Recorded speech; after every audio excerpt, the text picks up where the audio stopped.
Lana's eyes snapped open to blinding white light. Her head pounded. Her body ached in places she didn't want to think about. The silk sheets beneath her were unfamiliar, expensive, cold. She tried to sit up and immediately regretted it. Pain shot through her core, sharp and violating. She looked down. She was naked. Completely naked. Her dress, the pretty red one Somi had lent her for the club last night, lay torn on the marble floor like discarded trash. Where was she? What happened? The memories came in fractured pieces. Taesung's smile. The drink he handed her. His lips on her ear saying something she couldn't quite remember. Then darkness. Just darkness, and now this.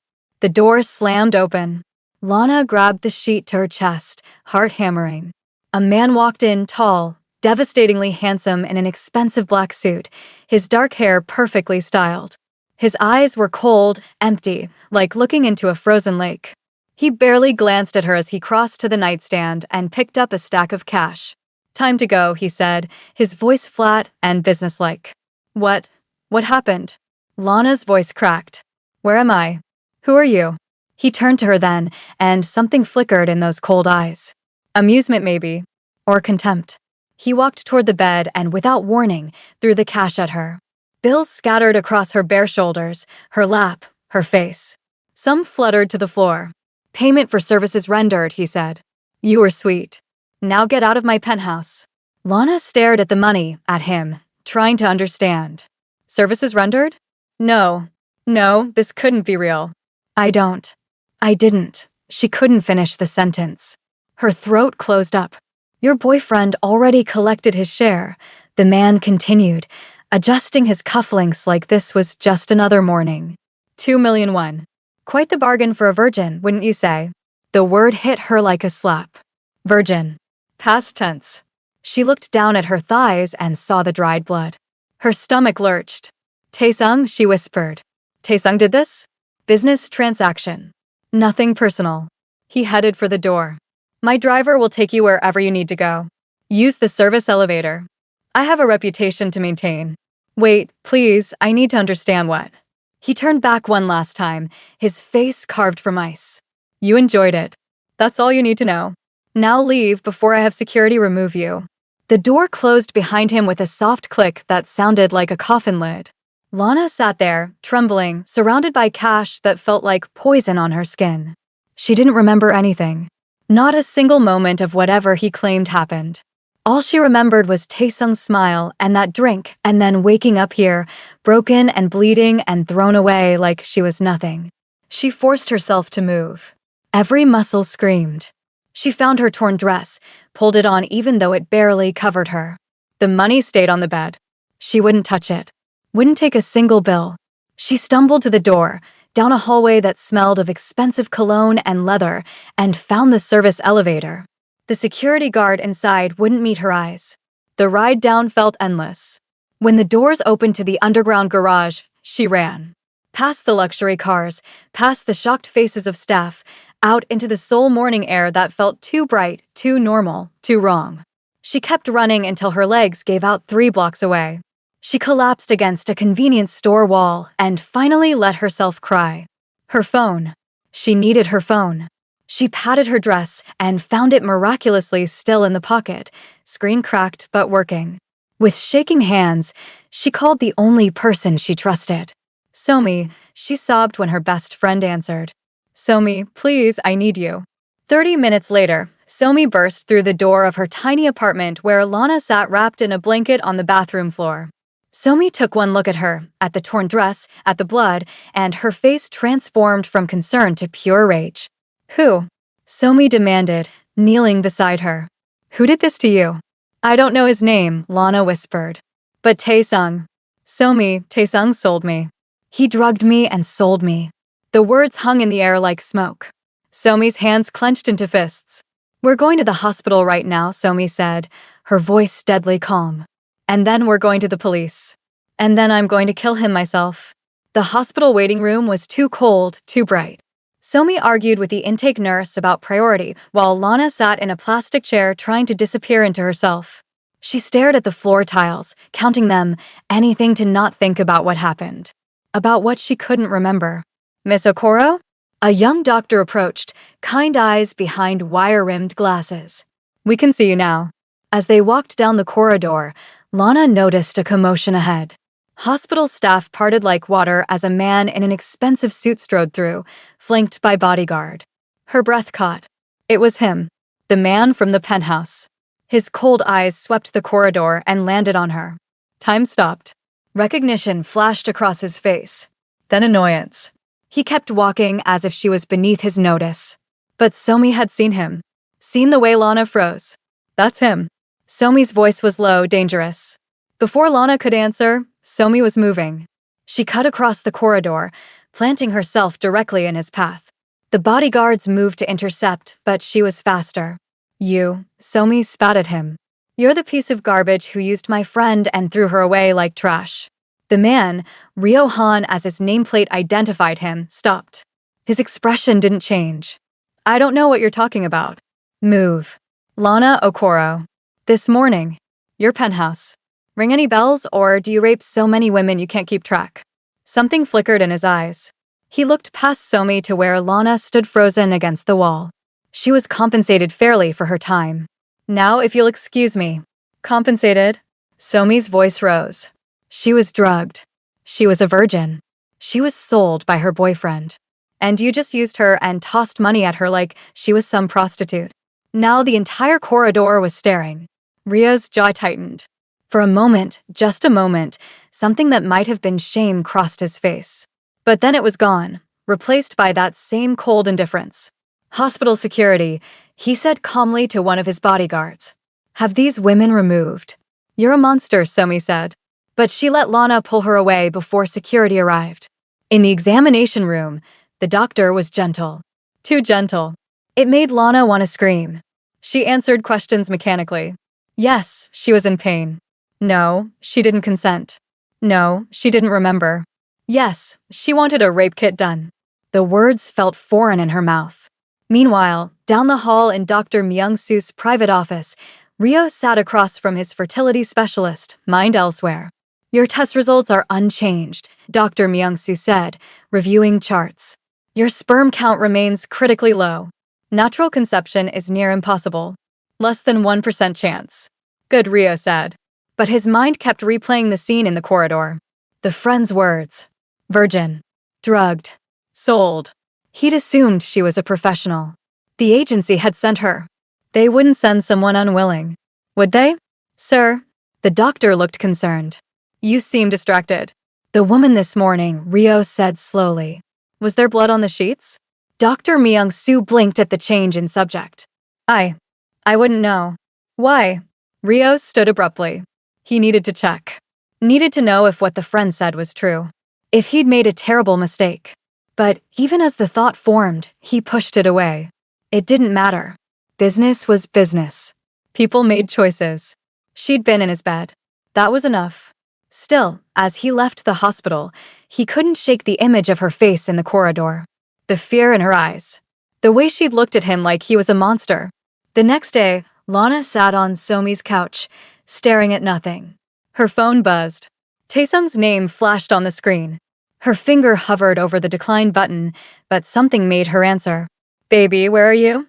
Taesung's voice was smooth as silk, concerned. "I've been worried. You left the club without me. You drugged me," Lana said. Her voice sounded dead even to her own ears. Silence on the other end. Then a sigh. "Come on, Lana, don't be dramatic. You had a good time. Got paid. What's the problem?" "What's the problem?" Her voice cracked. "You sold me, Taesung. You sold my virginity to some stranger." Sold is such an ugly word. She could hear the smile in his voice. "I provided an opportunity. You needed money for school. He needed entertainment. Everyone wins." "I loved you," she whispered. "And I needed cash," he said simply.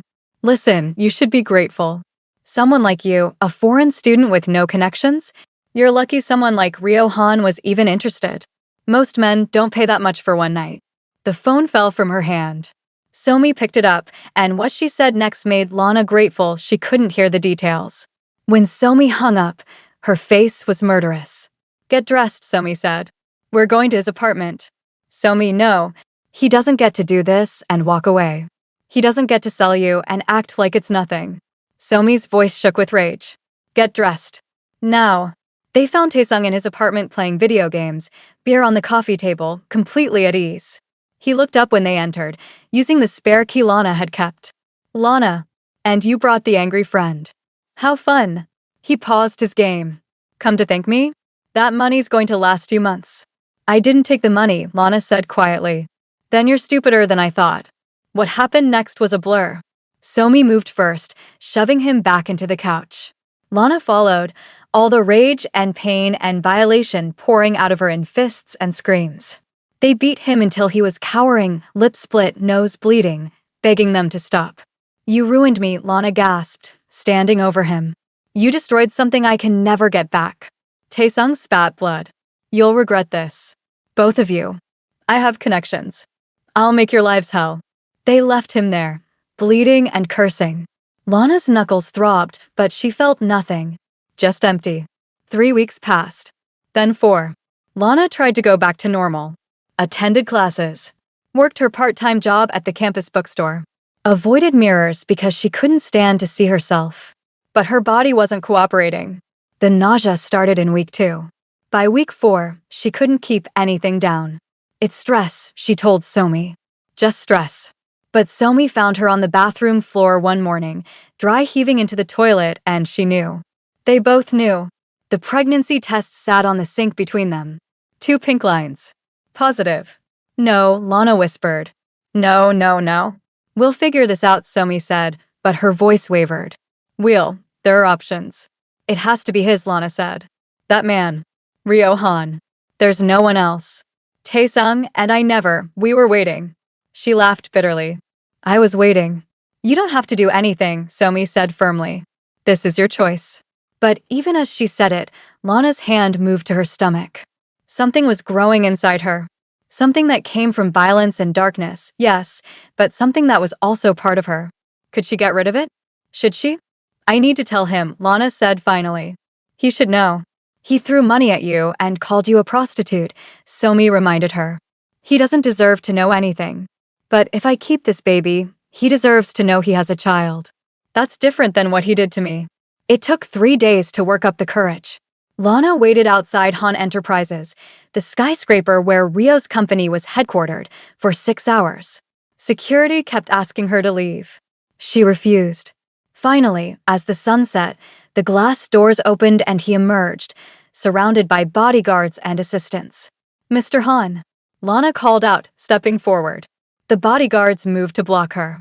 Rio's eyes narrowed with recognition. You, he said coldly. What do you want? More money. I'm pregnant, Lana blurted out. The words hung in the air. His entourage went silent. With your child. For 3 seconds, Rio just stared at her. Then he laughed. Actually laughed, throwing his head back. Nice try, he said. But I'm infertile. Medically documented. Try the scam on someone else. I'm not lying. Lana's voice rose. She pulled out the pregnancy test from her purse, the ultrasound appointment slip. I'm 8 weeks pregnant and you're the only person who's ever. Enough. Rio's voice cut like a blade. He reached into his jacket and pulled out his wallet. Again, he threw cash at her.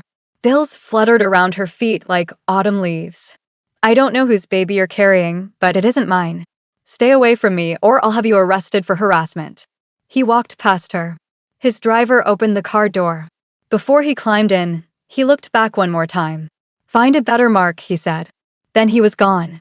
Lana stood there surrounded by money and curious onlookers and the pieces of her shattered dignity.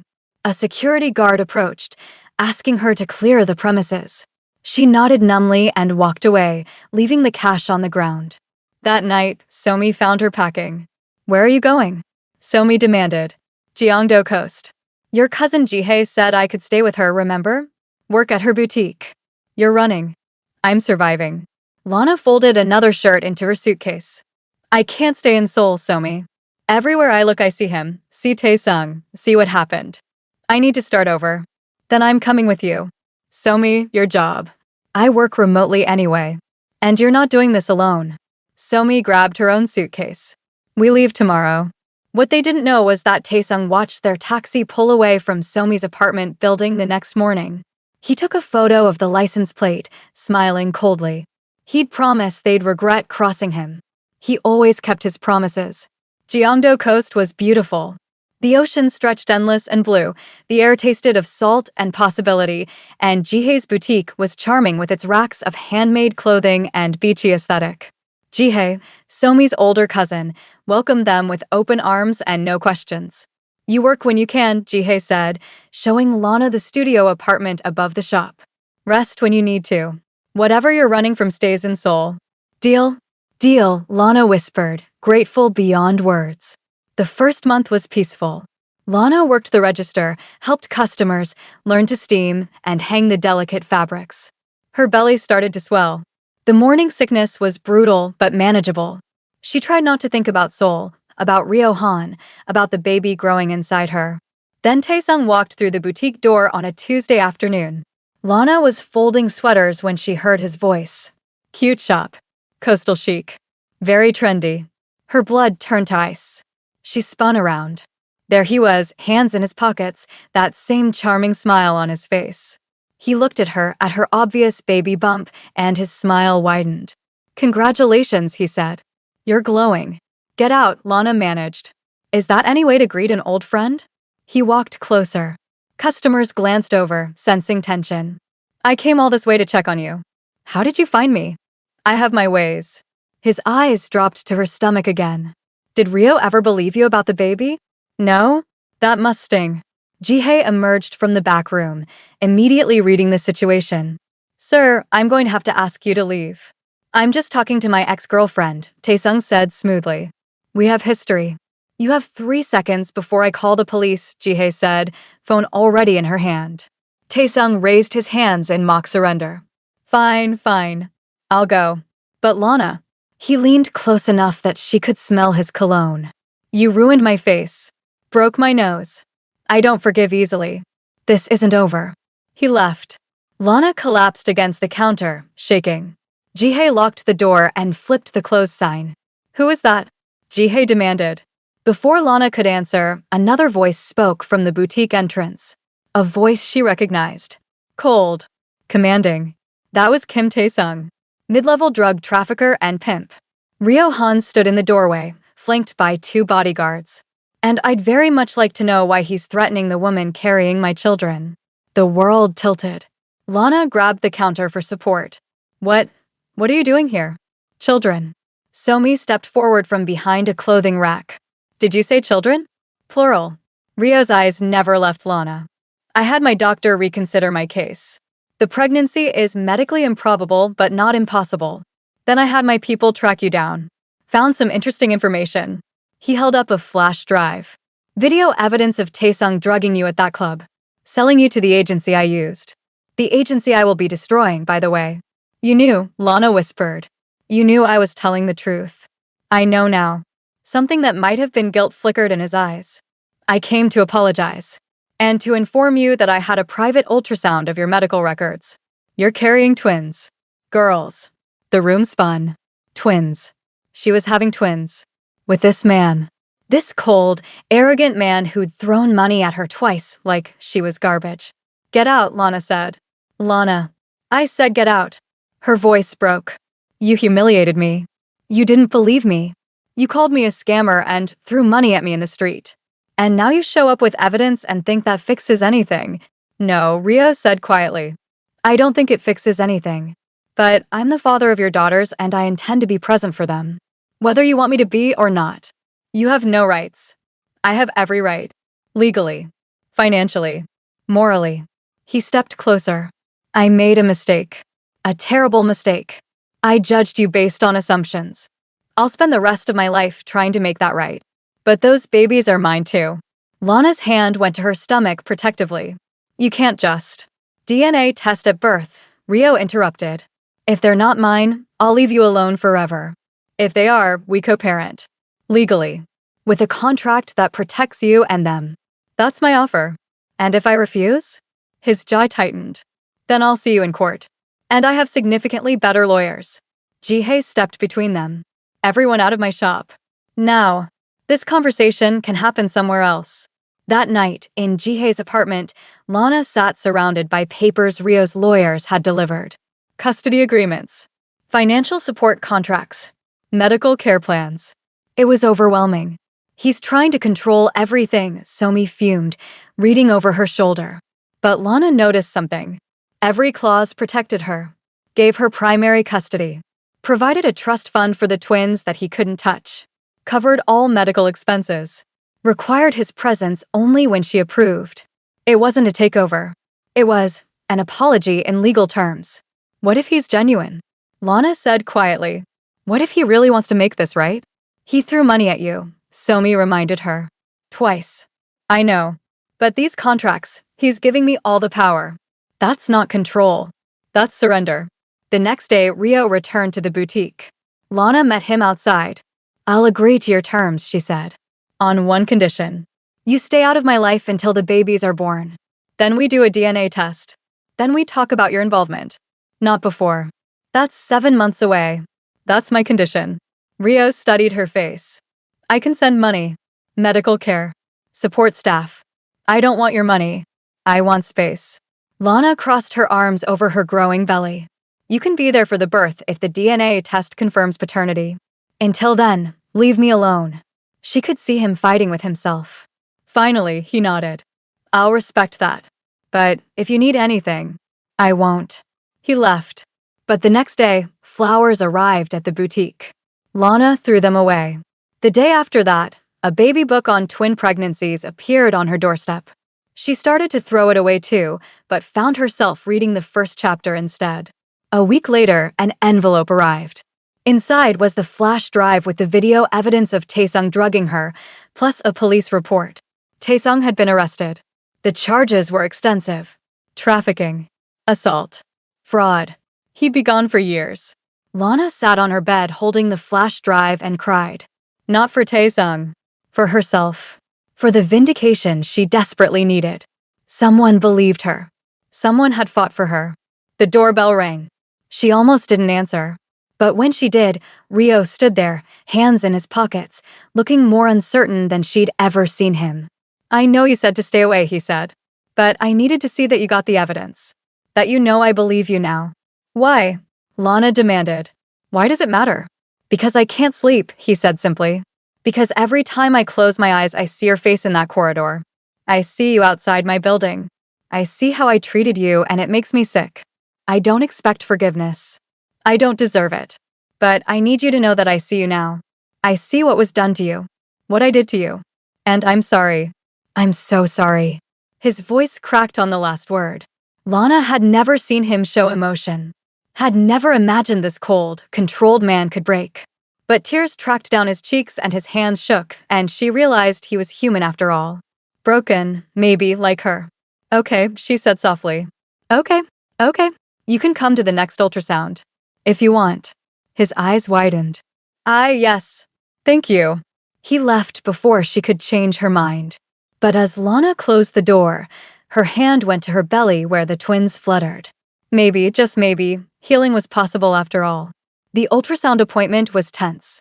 Rio arrived exactly on time, dressed in a simple black sweater and jeans, looking nothing like the cold businessman who'd thrown money at her.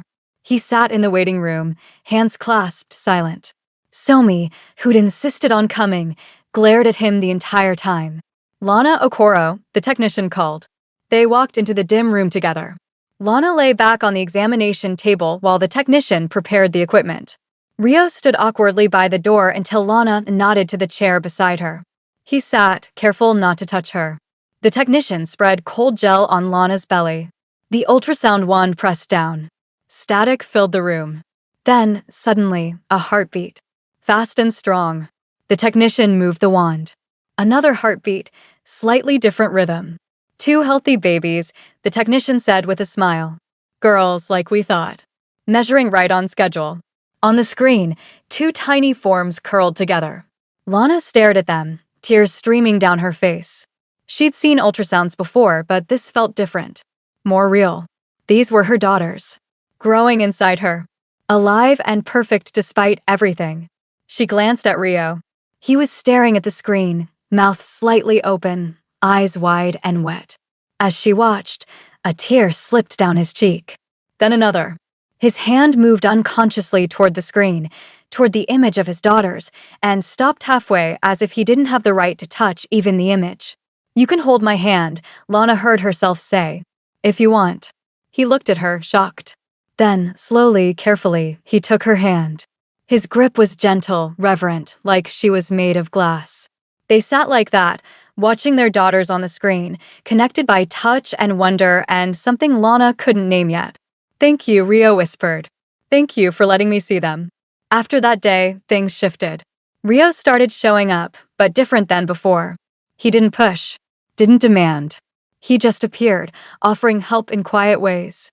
He paid for the bigger apartment Jihei had found for them, but in a way that felt like support rather than control, putting it in Lana's name. He brought groceries, careful to get the exact brands she liked. He showed up at 2 a.m. when she called crying about ice cream cravings, drove 20 minutes to the only shop that sold the specific flavor she needed. He built cribs. 2 of them, working silently in what would become the nursery, following instructions with intense concentration. He painted the walls a soft lavender because she'd mentioned liking the color.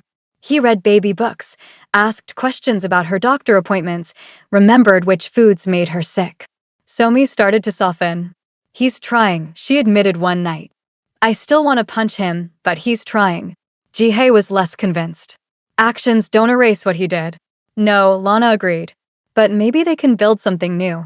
3 months into this new dynamic, Lana sat on the couch rubbing her belly. The twins were active today, kicking and rolling. A knock on the door. She knew it was him without checking. "Come in," she called. Rio entered carrying Thai food, her current obsession. He set it on the table and noticed her rubbing her belly. "Are they moving?" he asked. Lana nodded. For a moment, they just looked at each other. Then, making a decision, she reached for his hand and placed it on her stomach. The twins kicked immediately, as if greeting their father. Rio's face transformed. Wonder, joy, love, all cascading across his features. He dropped to his knees beside the couch, both hands on her belly now, tears streaming openly. "Hello," he whispered to her stomach. "Hello, my daughters. I'm your father. I'm going to love you so much. I'm going to protect you always. I promise." Lana's heart cracked open. This wasn't the cold man from the penthouse. This wasn't the businessman who'd humiliated her. This was a father, broken and raw and desperately in love with children he'd never met. Her hand covered his on her belly. They stayed like that until the twins settled, until the food got cold, until the sun set outside. Neither of them moved. Neither of them wanted to. That night, after dinner, Rio cleaned up while Lana watched. As he washed dishes, she saw him pause, hands gripping the counter. "I love you," he said without turning around. "I know I have no right to say that. I know you probably hate me. But I need you to know. I love you, Lana. Not because of the babies. Because of you. Your strength. Your courage. The way you protect yourself and them. The way you gave me a chance when I deserved nothing. I love you. And if you can never love me back, I understand. But I needed to say it once." Silence filled the kitchen. Lana's heart hammered. She wasn't ready for this. Wasn't ready to feel anything for him beyond complicated co-parent arrangement. The idea of loving the man who'd hurt her so deeply felt impossible. "Please leave," she whispered. He nodded without turning around. Set the dish towel down carefully. Walked to the door. Paused.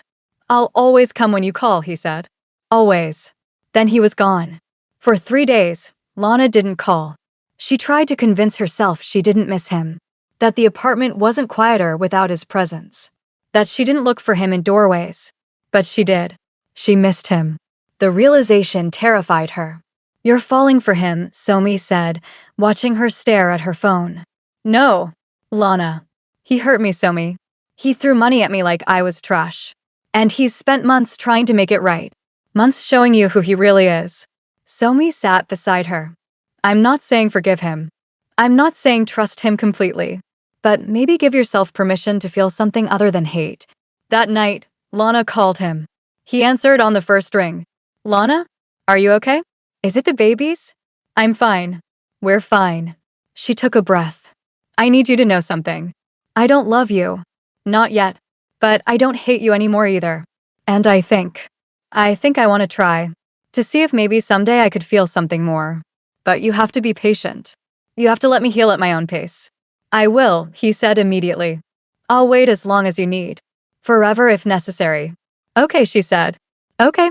The next months passed in a blur of doctor appointments and nursery preparation and slowly building trust. Rio met her parents via video call, nervous as a teenager. Her father was stern, her mother cautious, but they saw how he looked at their daughter. How he cherished her.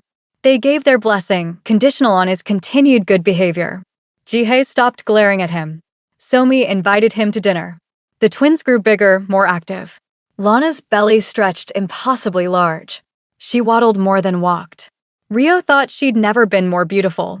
One evening, 8 months pregnant, Lana sat on the couch with Rio's head in her lap. His hand rested on her belly, feeling the twins move. It was domestic and peaceful and nothing like how they'd started. Do you ever think about that night? Lana asked quietly. The first night? Every day, Rio admitted. I wish I could change it. Wish I'd asked questions. Seen you as a person instead of a transaction. Me too. She ran her fingers through his hair, a gesture that had become comfortable. But if it had been different, we wouldn't have them. She touched her belly. And I can't imagine a world without them now. Neither can I.